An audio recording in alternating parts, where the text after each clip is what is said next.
Most students spend way too long highlighting, underlining, and taking notes for LSAT reading comp. If you think about it, you only have on average 8 minutes and 45 seconds per passage. Sure, some are harder, some are easier, but that is your average. And you have 6 or 7 questions per passage. So if you spend more than 2.5 or 3 minutes on your initial read of the passage and taking all those notes, you're not going to have enough time to evaluate and solve all the questions. In my experience, the students who do best on reading comp mark very little or not at all.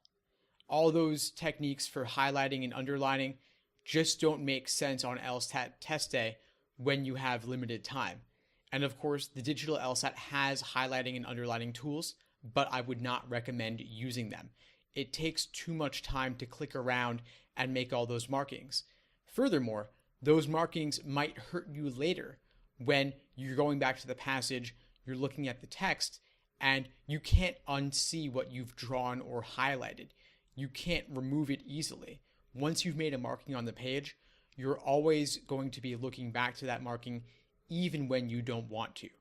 So instead, I recommend no marking at all or a very minimal marking system.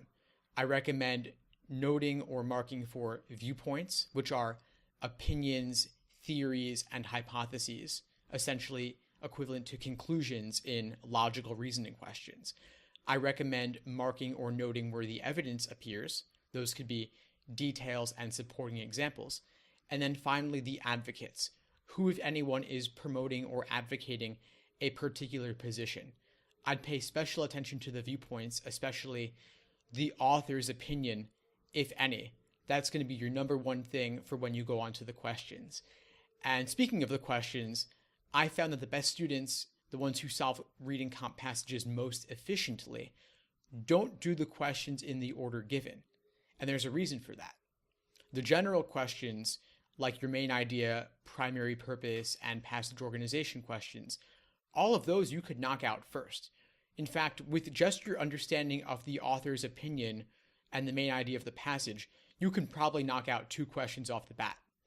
Then you could do your detail-oriented questions, which sometimes reference a specific line, and finally save those inferential or most strongly supported questions for last. So again, order of difficulty in which you approach the questions on a passage can help save you time because it builds your understanding of the passage as you go. You're going efficiently, building your momentum, and building your confidence as you go through the reading comprehension passage. So those are my quick tips for 170 plus. I'll be sharing much more, so please subscribe and stay tuned for more.